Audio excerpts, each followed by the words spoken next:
오늘은 대대임절 두 번째 주일을 맞이해서 누가복음에 있는 말씀을 가지고 하나님을 향한 진사랑, 하나님을 향한 진한 사랑이죠. 참사랑이라는 제목으로 하나님의 말씀의 은혜를 함께 나누도록 하겠습니다. 여러분, 누군가를 내가 진정으로 사랑한다, 내가 누군가에게 진짜로 사랑받고 있다는 것을 우리는 어떻게 확인할 수 있는가? 여러 가지 방법이 있겠죠.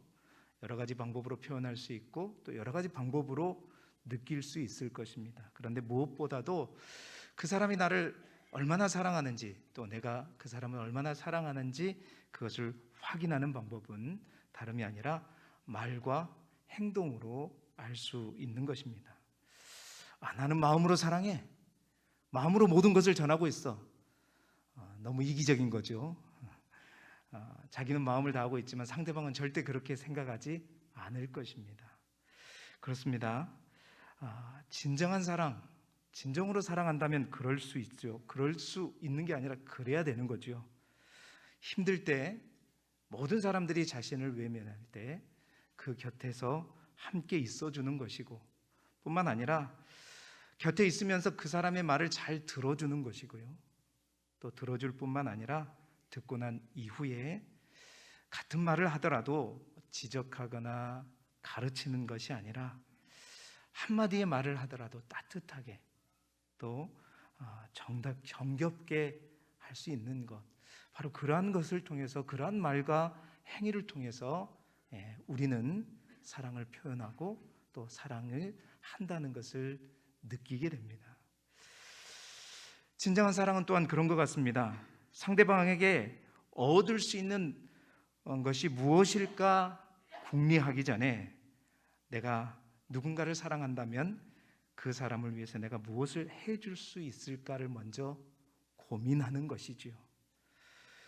그 사람이 부탁하기도 전에 세심한 배려를 통해서 내가 무엇을 해줘야 될까 챙겨주는 것 뿐만 아닙니다. 진심으로 누군가를 사랑한다면 그 상대방을 누구보다도 이해해주고 그의 편에 서주는 것이죠.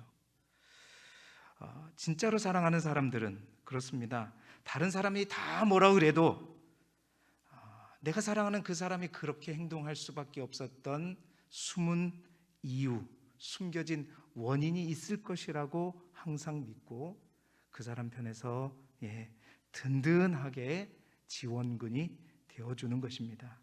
그리고 진짜 누군가를 사랑하게 되면, 그렇죠, 내가 좋아하는 것이 아니라 그 사람이 좋아하는 것을 하게 되죠. 그 사람이 가장 좋아하는 것, 가장 기뻐하는 것, 가장 행복해하는 것들을 하는 것, 그러한 행위를 통해서 우리는 내가 당신을 사랑하고 있다고 표현하게 되고, 그러한 행동을 통해서 상대방은 저 사람이 나를 사랑하고 있구나라는 사실을 느끼게 되는 것입니다. 그 일이 나에게 최선책이 아니고 그 일이 나에게는 오히려 힘들고 부담스러운 일일지라도 사랑하기에, 그 사람이 기뻐하고 그 사람이 행복해하기에 할 수 있는 것이지요. 그렇습니다. 올 한 해도 이제 우리 장로님도 기도하셨지만 다 가고 있습니다. 마음으로만 사랑하지 마시고 여러분, 그 사랑을 정말로 표현할 수 있기를 소망합니다. 아멘이 적은 거 보니까 마음으로만 사랑하지 마시고 여러분의 배우자들과 가족들과 또 지인들에게 여러분 안에 있는 그 큰 사랑을 반드시 아름답게 표현하셔서 더 행복한 가정을 이루시고 또 아름다운 관계로 이 한 해를 잘 마무리해가는 우리 길쭉의 모든 성도들이 되시기를 주님의 이름으로 축원합니다. 오늘 본문의 말씀은요, 무엇보다도 이 진짜 사랑, 진사랑, 찐사랑이라 그러죠. 그 찐사랑에 대해서 말씀하고 있는 본문입니다. 누구보다도 율법의 핵심이 무엇인지 잘 알고 있다고 자부하는 율법 교사에게 예수님은 이 선한 사마리아인의 비유, 우리가 너무나도 잘 알고 있는 내용이고 세상 사람들도 이 내용은 잘 알고 있는 성경의 내용입니다. 이 비유를 통해서 그에게, 그 율법 교사에게 진짜 사랑이 무엇인가에 대해서 말씀하고 있는 것이죠. 그가 알고 있는 이웃을 사랑한다는 것, 또한 그가 알고 있는 하나님을 사랑하는 것, 그것이 진짜 사랑인가, 참된 사랑인가, 제대로 사랑하고 있는 것인가에 대해서 가르치기 위해서 주님께서 비유로 말씀하신 것이 오늘 우리가 읽은 본문의 말씀입니다. 전통적으로 오늘 우리가 읽은 이 본문은 진정한 이웃사랑에 대해서 말씀하시는 본문으로 많은 분들이 묵상하고 해석하고 또 말씀을 전하고 있죠. 물론 그렇습니다. 일반적으로 오늘 말씀은 율법교사가 이렇게 질문하면서 시작하잖아요.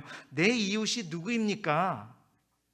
그 묻는 질문에 대해서 그가 생각하는 이웃의 개념, 그가 생각하는 이웃의 범위 자체를 예수님은 이 비유를 통해서 바꾸어 버리죠.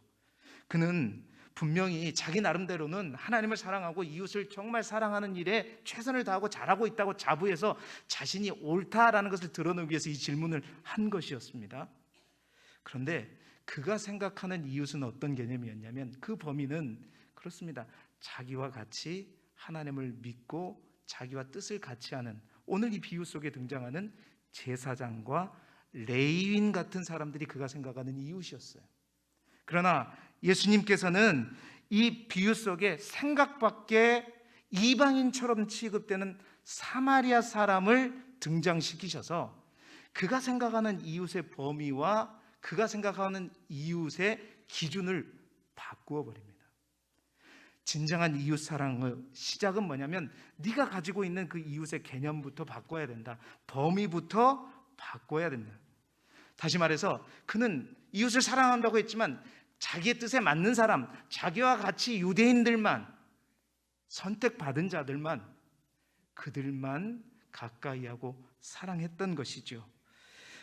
그래서 예수님은 이 비유를 통해서 오늘 마지막 질문에 누가 강도 만난 자의 이웃이 되겠느냐라는 이 질문을 통해서 진정한 이웃 사랑의 첫걸음은 이웃에 대한 기준부터 바꿔야 된다는 것을 이 비유를 통해서 말씀하고, 그러한 이웃, 믿지 않는 사람일지라도 우리가 그들을 진정으로 사랑해야 된다라는 것으로 오늘 본문을 많이 해석하고 그러한 본문의 메시지가 분명히 있는 것이죠. 그런데 오늘은 저는 이 말씀을 좀 다른 관점에서 여러분과 함께 나누려고 합니다.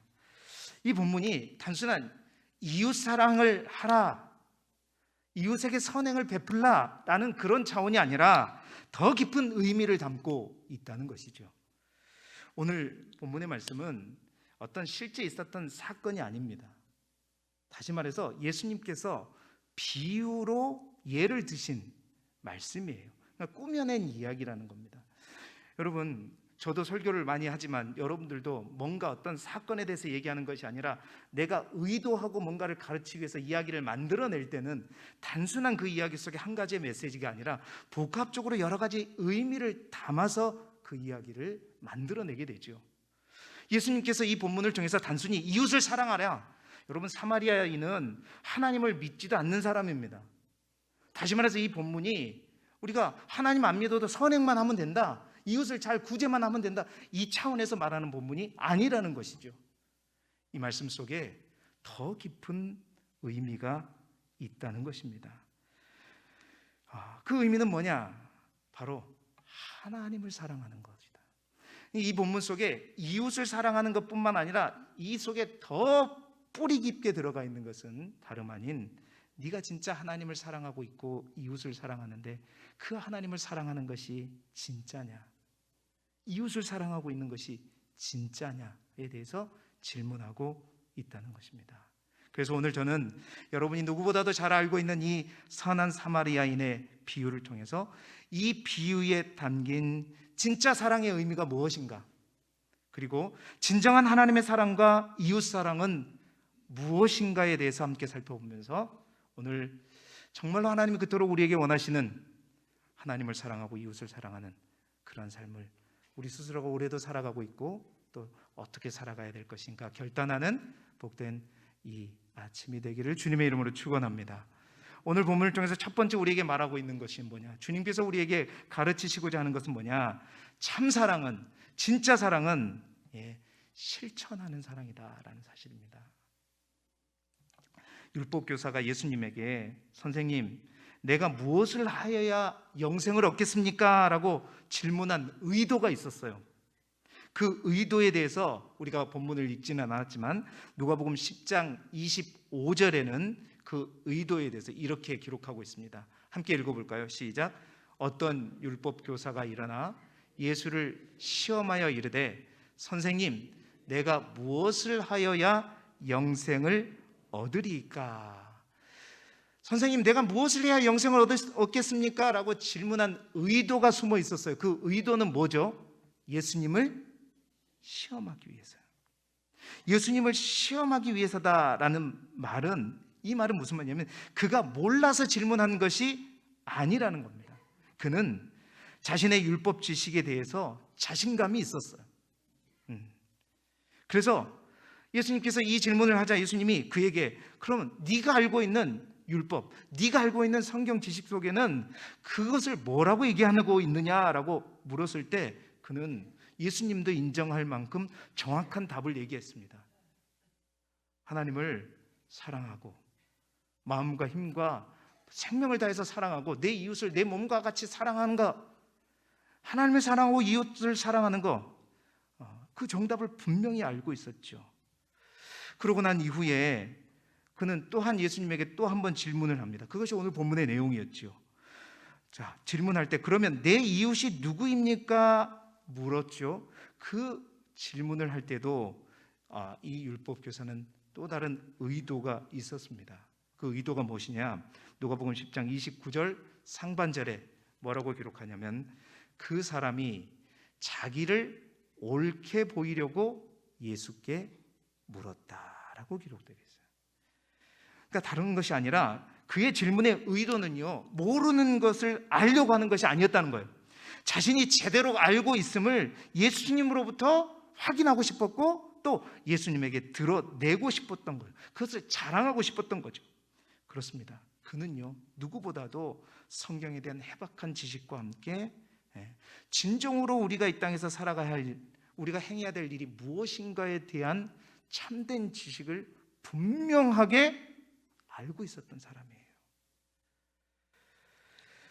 그러한 율법교사에게 오늘 예수님이 이 비유를 통해서 가장 먼저 말하고 싶었던 것은 뭐냐? 다름이 아니라 네가 다 알고 있다고 생각하지만 네가 진짜 알아야 할 것이 하나 더 있다라는 사실이에요. 네가 다 알고 있다고 생각하지만 네가 진짜 알아야 될 게 하나 더 있다. 그것은 뭐냐? 이건 저의 말입니다.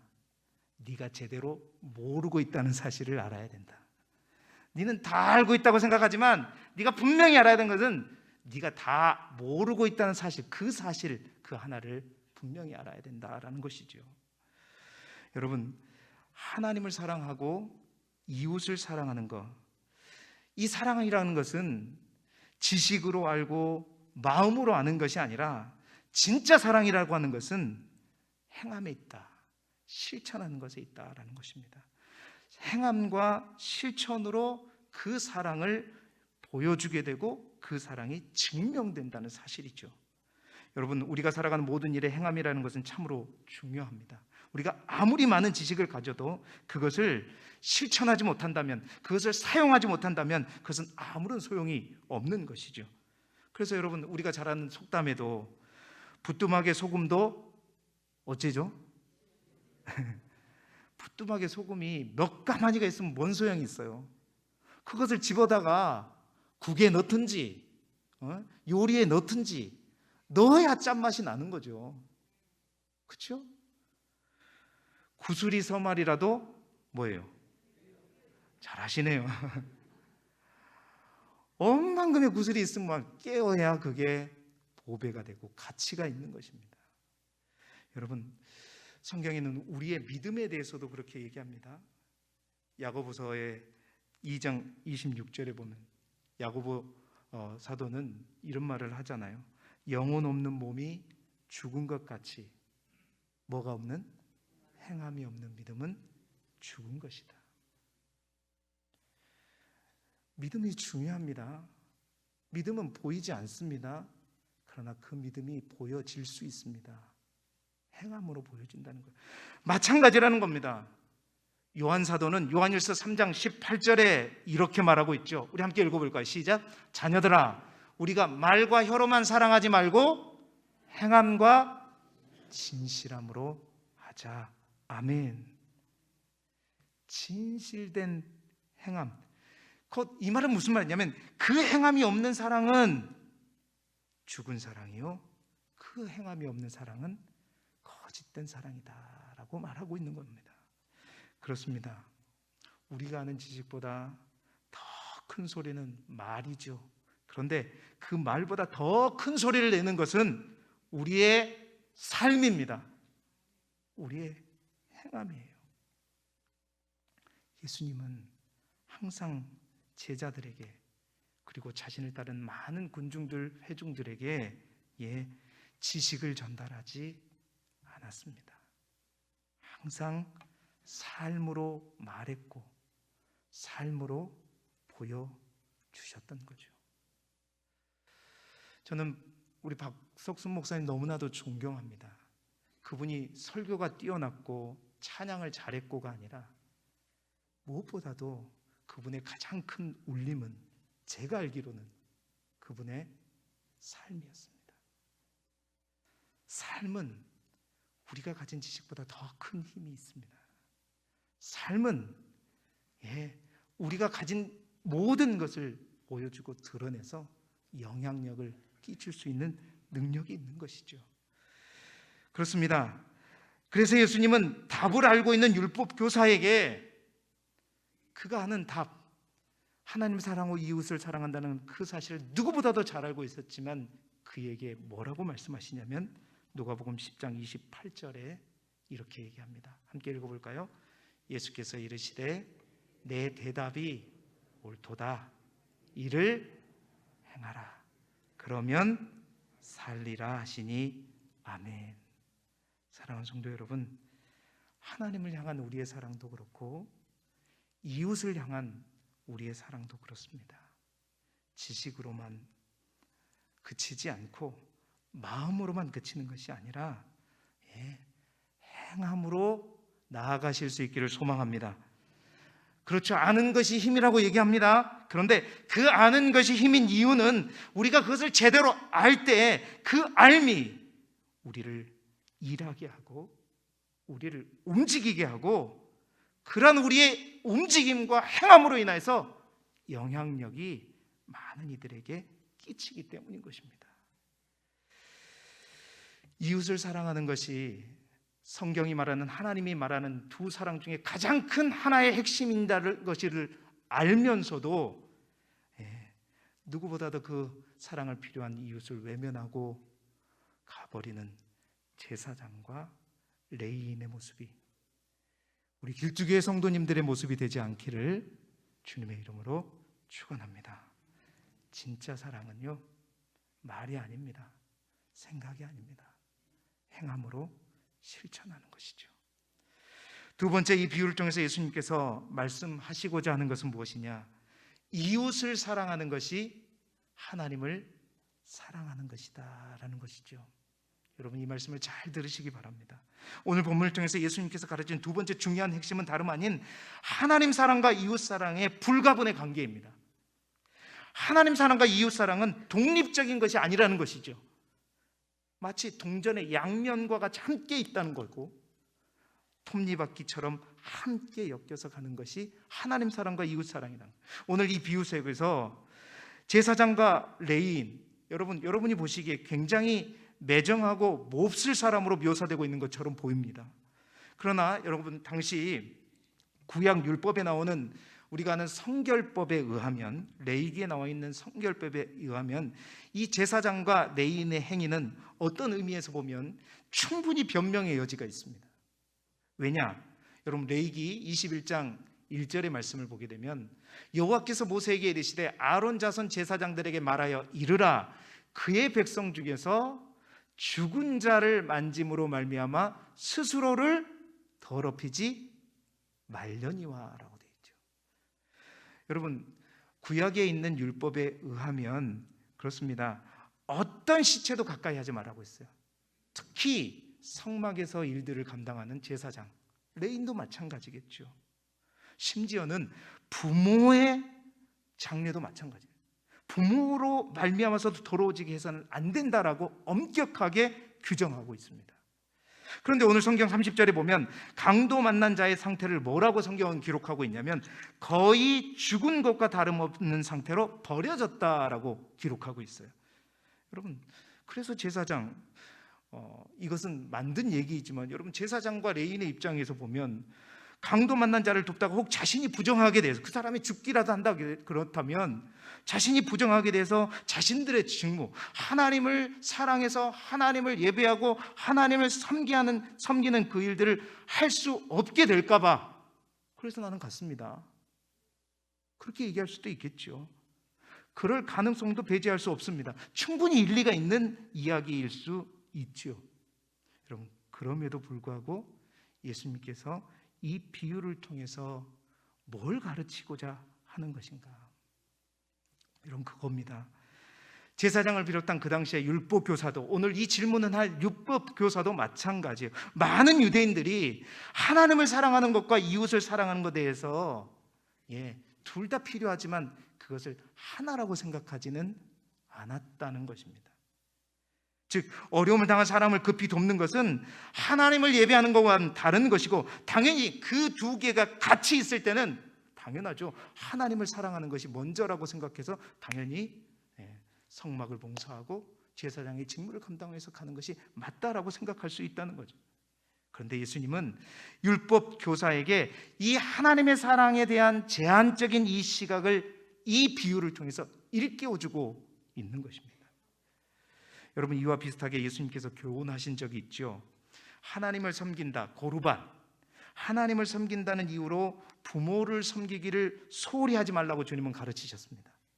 뿐만 아니라 산상수훈에 보면, 마태복음 5장에 보면은 예물을 제단에 드리려다가 형제에게 원망들을 만한 일이 있는 것이 생각나거든 어떻게 하라고 예수님 말씀하셨느냐. 우리 그 말씀을 한번 읽어보겠습니다. 마태복음 5장 24절의 말씀 함께 읽어볼까요? 시작. 예물을 제단 앞에 두고 먼저 가서 형제와 화목하고 그 후에 와서 예물을 드리라. 여러분, 예수님이 말씀하시는 건 뭐냐면 하나님 사랑에 대한 진정한 의미는 단순히 하나님의 사랑이 하나님을 예배하고 하나님께 기도하고 하나님을 찬양드리는 것만이 아니라 하나님을 사랑한다는 것은 어려움 당한 이웃을 지나치지 않고 돌보는 것 또한 하나님을 사랑하는 것이다 라는 것이죠. 그렇습니다. 서두에 제가 말씀드렸잖아요. 내가 누군가를 진짜로 사랑하면, 진정으로 사랑하면 그 사람은 사랑하는 그 사람을 위해, 그렇죠? 나를 위해가 아니라 그 사람을 위해서 내가 무엇을 해줄 수 있을까 고민하게 되고요. 그 사람을 위해서 가장 좋은 것들, 내가 좋아하는 것 아니라 그 사람이 좋아하는 것, 그것을 해주고 싶어 하게 되는 것이고요. 그리고 그것이 나에게 최선책이 아니고 나에게 부담스러운 일일지라도 그 사람이 기뻐하기에, 그 사람이 그것을 행복하게 생각하기에 그 사람을 위해서 할 수 있는 것이다. 하나님을 사랑하되 마음을 다하고 목숨을 다하고 힘을 다하고 뜻을 다하여 사랑하는 자는요, 그렇습니다. 그분과 온전히 하나님과 하나 되는 자이고, 그렇게 하나님을 진짜로 사랑한다면 그분을 위해서 살고 그분의 관심에 귀 기울이고 또한 그분이 기뻐하는 일을 위해 먼저 움직이는 것이죠. 여러분, 우리 하나님은 어떤 하나님이십니까? 우리 하나님은 이 땅에 오셔서 연약한 자, 소외된 자, 고통당한 자, 어려움 가운데 죽어가는 자를 가장 먼저 바라보시고 그들의 손을 잡아주신 분이 우리 주님이십니다. 주님의 마음은 항상 그들에게 있었어요. 우리가 그 주님을 정말로 사랑한다면, 마음을 다하고 힘을 다하고 뜻을 다하여 목숨을 다해서 사랑한다면, 그렇습니다, 그분의 마음이 어디에 있는지 우리는 알게 될 것이고, 그분이 기뻐하시는 그 일들을 우리 또한 하는 것이 그분을 사랑하는 것이죠. 그렇습니다. 이웃을 사랑하는 것, 그것은 하나님을 사랑하는 또 다른 방법이었던 것이죠. 오늘 그렇습니다. 오늘 이 본문은 선한 사마리아인의 비유는요, 단순히 이웃을 사랑하라 라는 메시지를 담고 있는 것이 아닙니다. 정확하게 말하면요, 이웃 사랑이 아니라 이웃 사랑이 동반되지 않는 하나님 사랑에 대해서 얘기하고 있는 거예요. 하나님을 사랑한다 하면서 전혀 이웃을 외면하고 이웃에게 관심 없는 잘못된 하나님의 사랑, 진정한 하나님의 사랑이 아닌 그것에 대해서 지적하고 있는 거예요. 이웃 사랑에 대한 메시지와 더불어 더 근본적인 메시지는 그렇습니다. 이웃 사랑이 동반되지 않는 하나님의 사랑에 대해서 지적하고 있는 것이죠. 사마리아인이 주인공이 아니라 이 본문 속에 등장하는 제사장과 레위인이 주인공이에요. 그들에 대해서 주목하고 있는 겁니다. 그들의 모습이 지금 너의 율법 교사의 모습이다라는 것이죠. 하나님을 사랑한다면서 어떻게 죽어가는 이웃을 외면하고 갈 수가 있느냐? 그것은 진정으로 하나님을 사랑하는 것이 아니라는 것입니다. 사랑하는 성도 여러분, 올해 정직당을 통해서 우리 장로님들께서 굉장히 귀한 결정을 해주셨어요. 우리 교회에서 사실은 이웃사랑의 개념을 가지고 열심히 모든 교우들이 함께 참여하면서 하고 있는 사역들 가운데 우리 해외 선교 사역이 있습니다. 여러분들도 많은 선교 회비를 내고 계시죠. 여러분들이 십시일반 마음을 모아주셔서 해외 선교가 참으로 잘 되어가고 있습니다. 정책당일을 통해서 그런 얘기를 나눴습니다. 하나님께서 기뻐하시는 선교뿐만 아니라 이웃을 사랑하는 그 차원에서 구제 사역에도 우리가 좀 더 확대하고 더 자세하게 넓혀갔으면 좋겠다라는 의견들을 함께 나누었습니다. 그렇습니다. 현재 해외 선교뿐만 아니라 구제에 대해서 특별히 우리 교회에 어려움 당하는 교우들뿐만 아니라 우리 교회에 다니고 있지 않는 사람일지라도 이 마을에 힘들고 어려운 가정들이 있다면 그들에게 우리가 말로만 사랑한다는 것이 아니라 혀로만 사랑한다는 것이 아니라 하나님을 사랑하는 마음으로 정말 우리가 하나님을 사랑한다면 우리가 그 사역 또한 가장 해야 될 첫 번째 사역 중에 하나라는 사실을 우리 모든 장로님들이 공감했습니다. 그래서 내년에는 구체적으로 계획이 나오게 되면 여러분 꼭 동참해 주시기 바랍니다. 구제 헌금 봉투도 만들고, 그래서 우리가 예산을 우리 교회 예산에도 구제에 더 많이 확충을 하겠지만 뿐만 아니라 우리가 한 달에 정말 커피 한두 잔이라도 덜 마시고 그 하나님을 사랑하는 그 마음으로 이웃을 사랑할 수 있다면, 그렇습니다. 그 사랑을 통해서 정말 이 마을이 변화되고 이 마을에게 정말 선한 이미지를 줄 수 있을 것이라 생각합니다. 이웃을 사랑함이 없이 하나님을 사랑하는 것, 오늘 예수님은 이 비유를 통해서 분명하게 말씀하고 있습니다. 진정으로 하나님을 사랑한다는 것은 내가 그토록 마음에 두고 사랑하는 이웃 또한 사랑하는 것이다. 사랑하는 성도 여러분, 여러분 주위에 내가 도와야 할 사람들, 나의 눈에 보이는 사람들이 있으십니까? 그렇다면 오늘 이 말씀을 통해서 하나님을 사랑하기에 그들 또한 사랑할 수 있는 저와 여러분이 되시기를 소망합니다. 하나님을 사랑하면 반드시 이웃을 사랑하게 되어 있습니다. 오늘 주님은 이웃 사랑에 동반되지 않는 하나님의 사랑에 대해서 말씀하고 있는 거예요. 세 번째로 오늘 본문을 통해서 예수님께서 우리에게 말씀하시는 세 번째는 진짜 사랑은 끝까지 책임지는 것이다 라는 것입니다.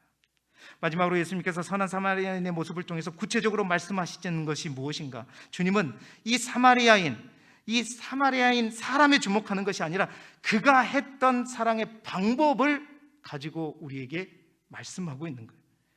이 비유를 통해서 예수님께서 말씀하신 세 번째는 하나님을 진정으로 사랑한다면, 마음을 다하고 목숨을 다하고 힘을 다하고 뜻을 다해서 사랑한다면, 하나님을 그렇게 사랑한 만큼 내 이웃을 사랑할 때도 보이기 위해서 사랑하고 드러내기 위해서 사랑한 것이 아니라 진심을 다해서 사랑한다. 그것이 뭐예요? 내 이웃을 내 몸과 같이 사랑한다.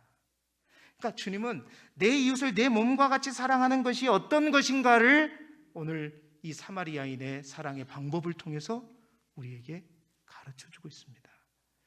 오늘 말씀 속에 사마리아인의 강도 만난 자를 만났을 때 어떻게 제일 먼저 불쌍히 여겼었죠. 불쌍히 여길 뿐만 아니라 34절에 보게 되면 이렇게 기록하고 있습니다. 가까이 가서 기름과 포도주를 그 상처에 붓고 싸매고 자기 짐승에 태워 주막으로 데리고 가서 돌보아 주니라. 그는 죽어가는 사람에게 불쌍한 마음뿐만 아니라 그 마음으로 그치는 것이 아니라 가까이 다가갔죠. 다가가서 그를 위해 할 일이 무엇인가 살폈고, 또 있다면 무엇인가 그것을 잘 살폈고, 그리고 그 죽어가는 사람을 위해 최선을 다해 살려보려고 했죠. 그래서 그가 가지고 있던 포도주를 그 상처에 부었습니다. 포도주는 뭐냐? 종종 포도주가 이스라엘에서는 소독제나 방부제 역할을 하는 거죠. 또한 기름은 약과 같은 역할을 하는 거죠. 기름과 포도주를 상처에 부은 후에 다친 데를 싸매므로써 어떻게 응급 조치를 했죠. 그리고 나서 자기 짐승의 손수, 자기 타에, 오늘로 말하면 자기 차에 손수 태웠다는 거죠. 손수 태워서 주막까지, 숙소까지 데리고 갔습니다. 사실 여러분, 당시 이러한 행위는요, 자신조차 위험에 빠질 수 있는 행위였습니다. 그 사람을 겁탈한 강도들이 또다시 나타날 수 있었거든요. 그럼에도 불구하고 그는 그렇게 주막까지 데리고 갈 뿐만 아니라 거기서 끝나지 않았어요. 35절의 말씀 우리 함께 같이 읽어보겠습니다. 시작. 그 이튿날 그가 주막 주인에게 데나리온 2를 내어주며 이르되 이 사람을 돌보아 주라. 비용이 더 들면 내가 돌아올 때에 갚으리라 하였으니 아멘. 그것으로 끝나지 않았다는 겁니다. 2 데나리온, 아마 이 두 데나리온, 그 당시 그 사람이 그 주막에 약 2주간 머물 수 있는 그러한 돈이었다고 말하고 있어요. 그걸로 그치지 않고 비용이 더 들면 내가 돌아올 때 갚아주리라. 혹시 주막의 주인이 치료비가 나갈 것을 염려하느라 환자를 소홀히 돌보지 않도록 그를 안심시키는 세심한 배려까지 하는 거죠. 그야말로 그는 힘을 다해서 자기 자신에게 하듯이 아주 구체적으로 세밀하게 끝까지 책임을 지고 있는 것이죠. 여러분, 하나님을 사랑하는 사람들이 그 사랑으로 이제 이웃을 사랑하되, 정말 하나님을 진짜로 사랑한다면, 힘을 다하고 목숨을 다하고 뜻을 다해서 사랑한다면 그 이웃을 사랑하는데 어떻게 사랑해야 되는가 주님은 말씀하십니다. 내 이웃을 내 몸과 같이 사랑하라. 여러분, 우리 자신이 아프고 힘들다면 어떻게 하겠습니까? 끝까지 치료하는 것처럼 그렇습니다. 보이기 위해서가 아니라, 나의 의의를 드러내기 위해서가 아니라, 자랑하기 위해서가 아니라 진심으로 나라고 생각하고 그를 끝까지 책임지는 이 사랑으로 사랑하라는 것. 바로 그 사랑이 우리 주님께서 우리를 사랑하신 사랑의 방법이었습니다. 우리 주님은 우리를 끝까지 책임지십니다. 우리를 구원하시려고 끝나는 것이 아니라 마지막 날, 이 대림절, 주님이 다시 오실 그 날 우리를 끝까지 책임지시고 끝까지 돌보시는 분이 우리의 주님이시지요. 그렇습니다. 오늘 이 비유를 통해서 우리에게 분명히 말씀하시는 것, 그렇습니다. 이웃사랑에 대해서 말하는 것이 아니라 이웃사랑이 없는 하나님의 사랑에 대해서 예수님은 그 율법 교사에게 말씀하고 있는 것입니다. 오늘을 살아가는 예수 그리스도를 믿는다고 하면서 하나님을 사랑한다면서 이웃에 있는 지체들, 그 사람이 믿든지 안 믿든지 어려움과 공경에 처한 이들을 지나치고 무시하는 우리를 향해 하시는 말씀이에요. 하나님을 진정으로 사랑하는 사람은, 정말로 하나님을 사랑하는 사람들은요, 말과 혀로만이 아니라 행함과 진실함으로 그 사랑을 보여주는 것입니다. 뿐만 아니라 그 이웃을 사랑함으로, 그 이웃 사랑을 실천함으로 그 사랑이 드러나는 것이고, 또한 그 하나님을 정말로 사랑하는 만큼 이웃을 사랑하는 것, 구체적으로 세밀하게 내 몸처럼 아끼고 사랑하는 것이죠. 하나님을 진정으로 사랑하는 저와 여러분이 되시기를 바라고, 그 사랑으로 이 연말에 힘들고 아프고 강도 만난 자처럼, 죽은 자처럼 된 자를 무심코 지나가지 마시고 돌보고 사랑하고 아낌으로 말미암아 하나님을 더 크게 사랑하는 저와 여러분이 되시기를 주님의 이름으로 축원합니다.